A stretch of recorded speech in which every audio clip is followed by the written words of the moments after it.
హరి ఓం. సంస్కృతం నేర్చుకుందాం. శుక్లాంబరధరం విష్ణుం శశివర్ణం చతుర్భుజం ప్రసన్నవదనం ధ్యాయేత్ సర్వవిఘ్నోపశాంతయే.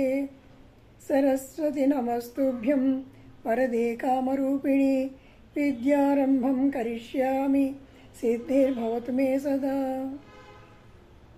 సంస్కృతం అని తెలియకుండానే మనం ఎన్నో పదాలు వాడుతూ ఉంటాం. ఈ పదాలు తెలుగు వాళ్ళకే కాదు, భారతీయులందరికీ, అన్ని భాషల వారికి కూడా తెలుస్తాయి, సందేహం లేదు. తెలుగు భాషకు సంస్కృత భాషకు చాలా పోలికలు ఉన్నాయి, చూద్దాం. సంస్కృతం సులువు అని చెప్పాలనే ప్రయత్నం నాది. ఇప్పుడు కొన్ని తెలుగు పదాలు, సంస్కృత పదాలు రెండిటికి ఈ పోలిక ఎలా ఉందో చూద్దాం. సంస్కృతంలో ఏమంటాం, తెలుగులో ఏమంటాం? రాముడు తెలుగులో అంటాం, రామః సంస్కృతం. కృష్ణుడు కృష్ణః, హరి హరిః, బ్రహ్మదేవుడు బ్రహ్మదేవః, బాలిక బాలికా, బాలకః బాలుడు బాలకః, మహిళ మహిళా, పురుషుడు పురుషః, జనులు జనాః,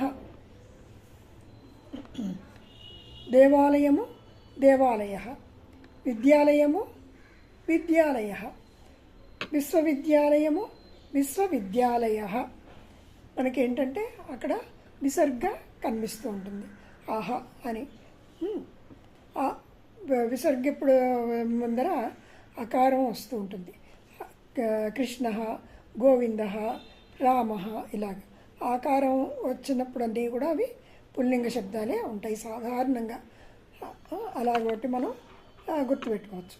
తర్వాత స్త్రీలింగ పదాలు ఉంటాయి. స్త్రీలింగాలు ఎలా ఉంటాయంటే లత, రమ, కవిత,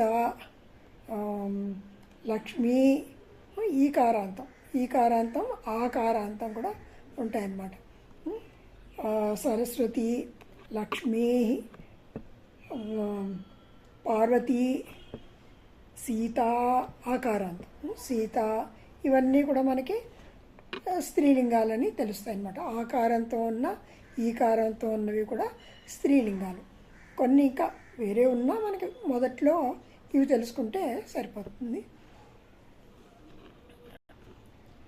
ఇప్పుడు దాకా కొన్ని పదాలు చెప్పాను కదా, ఇప్పుడు ఇంకొన్ని పదాలు చెప్తాను. అవి ఏంటంటే ధైర్యం, స్థైర్యం, సాహసం, సహాయం, సహాయం, ఇవన్నీ కూడా వాటికి సంస్కృత పదాలు చెప్తాను, మీరు తెలుగులో గ్రహించేస్తారు. ధైర్యం,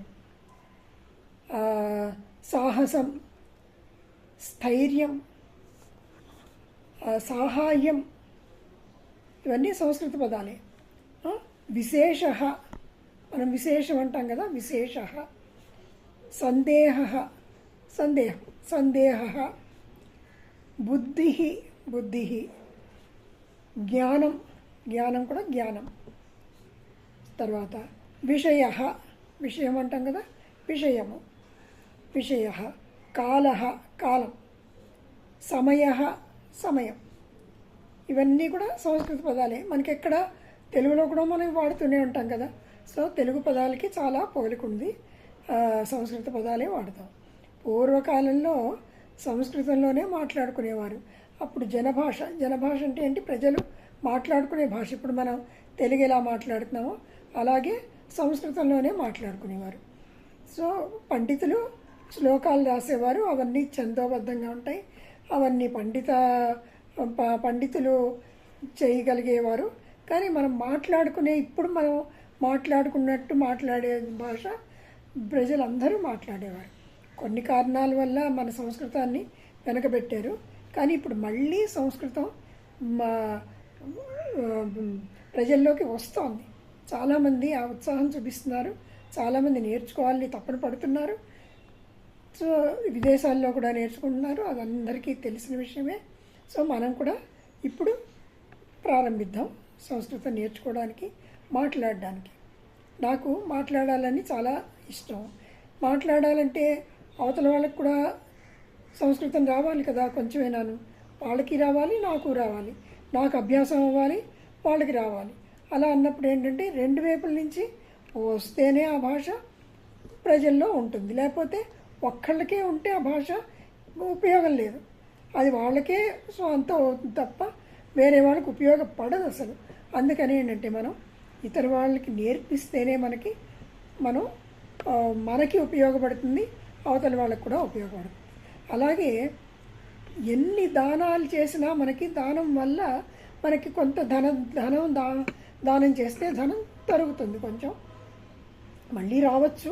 కాకపోతే పుణ్యం వస్తుంది, కానీ మనకున్న ధనంలో కొంత ఖర్చు పెడతాం, మనకు అదే మళ్ళీ తిరిగి రాదు. కానీ జ్ఞానం అన్నది అలా కాదు, మనం పంచిపెట్టిన కొద్దీ ఇంకా ఎక్కువ అవుతుందన్నమాట. ఎంత పంచగలిగితే అంత మనకి ఎక్కువగా ఉంటుంది. మనకి బుద్ధి జ్ఞానం అంటాం కదా, అది చాలా ఎక్కువగా ఉంటుంది. సో అన్ని దానాల్లోకి ఏ దానం గొప్పది అంటే విద్యాదానం. ఎందుకంటే విద్యాదానం ఇలా చేస్తూ ఉంటే మనకు అలా ఇంకా ఎక్కువ వస్తూ ఉంటుందన్నమాట. సో ఇది మనం అందరికీ సంస్కృతాన్ని పంచిపెడదాం, మనం అభ్యాసం చేద్దాం, మనం ఇంకా వృద్ధిలోకి వచ్చేటట్టు చేద్దాం. జనభాష చేయాలి, అందరి ప్రజలు మాట్లాడాలని మనం తప్పనిసరిగా అందరూ నేర్చుకోవాలని నా కాంక్ష. దానికి నాతో సహకరిస్తారని ఆశిస్తున్నాను. ధన్యవాదాः సర్వేభ్యः ధన్యవాదాः.